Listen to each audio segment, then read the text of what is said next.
Hey everybody, welcome back to the channel, The Town Watch. My name is Josh Town. Appreciate you stopping by today.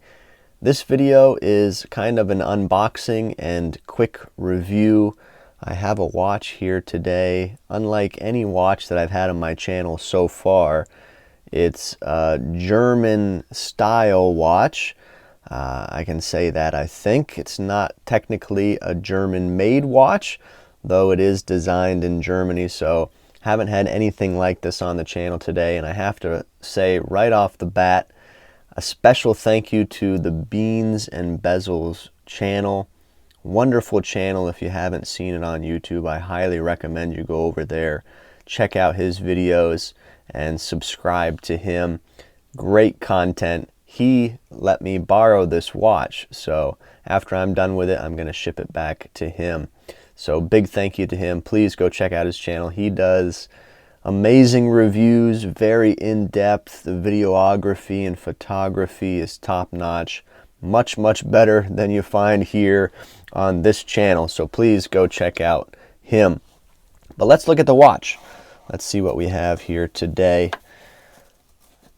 Now again, this is just an overview video and kind of initial thoughts and first impressions. I will show it to you on my wrist. We will get a loom shot and we'll definitely do some measurements here, but if you want a really good review of this piece, again, check out the Beans and Bezels YouTube channel. My first impressions of this watch, I like it in a lot of ways. There are some things that I don't like about it. I think it's a good looking piece. Definitely feels quality. Although, like I said, it's not made in Germany. It's not a Swiss-made watch.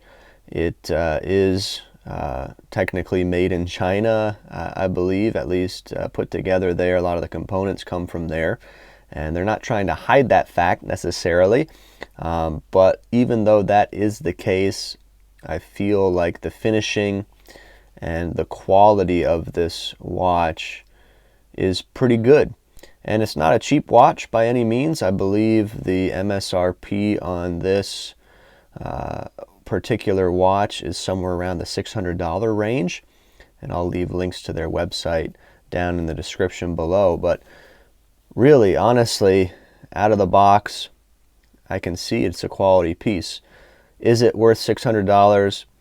That's going to be for you to decide. I'm not quite sure, just from the limited time that I've had with it. Honestly, I'm not a big fan of any German watches, Bauhaus style watches. I don't know, I'm not really drawn to like brands like Nomos. That's just a personal preference of mine. I know they're very popular for many people, but just for me, I don't know what it is. Maybe it's more that minimalistic type look. I don't know. I'm not really drawn to that personally. But I can tell you that this is a very nicely done, quality, and well-finished watch from my perspective anyway. So the movement here, there is an open case back. I believe it's sapphire crystal on the front as well as the back. It's the Miyota 8218 and has small seconds, as you can see there.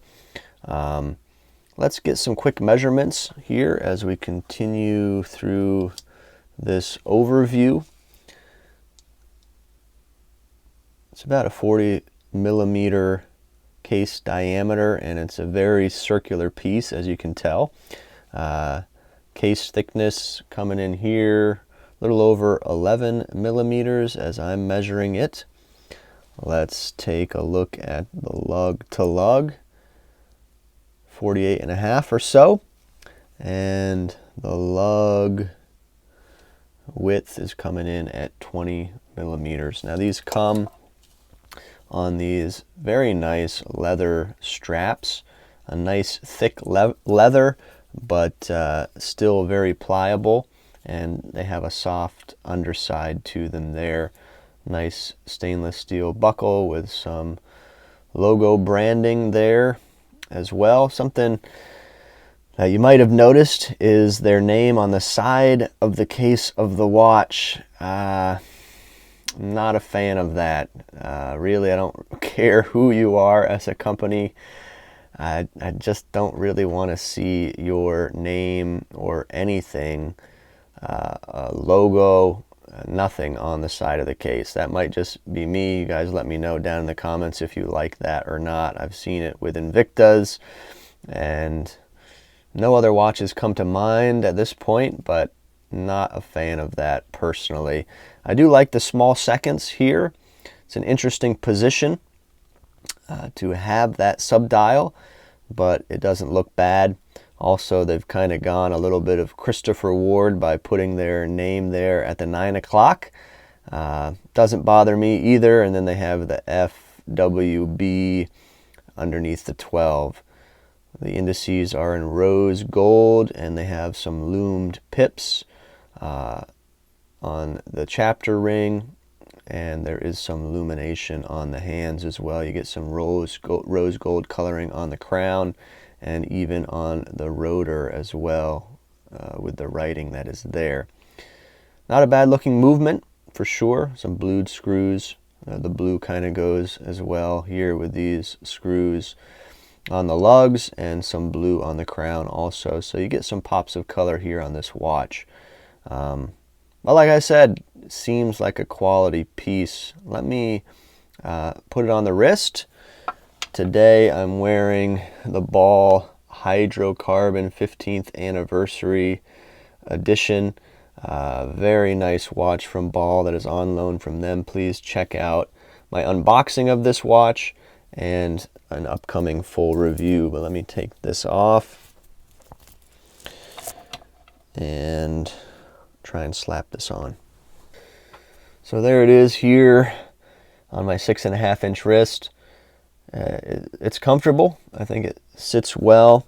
The lugs are long and thin, but do not overhang, at least on my wrist. I'll throw in also some outdoor shots of this watch on my wrist as well. Overall, I think it looks good on the wrist.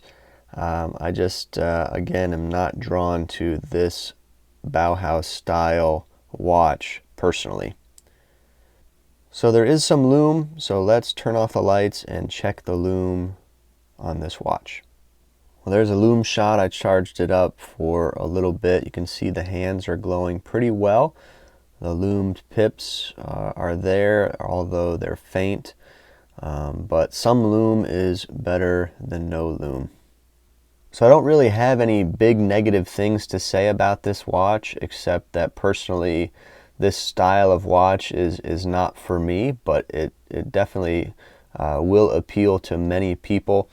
There is some minor quality control things with these loomed pips. Even without macro, you can see that some of the lume is off center on those red circles, but not a real big deal, but just something I noticed on some of those red pips that are there. The lume that is applied is not centered very well, but overall definitely a quality piece. A little pricey, seems. I don't think I would spend $600 for this watch, but you can be the judge of that if you think it's worth it.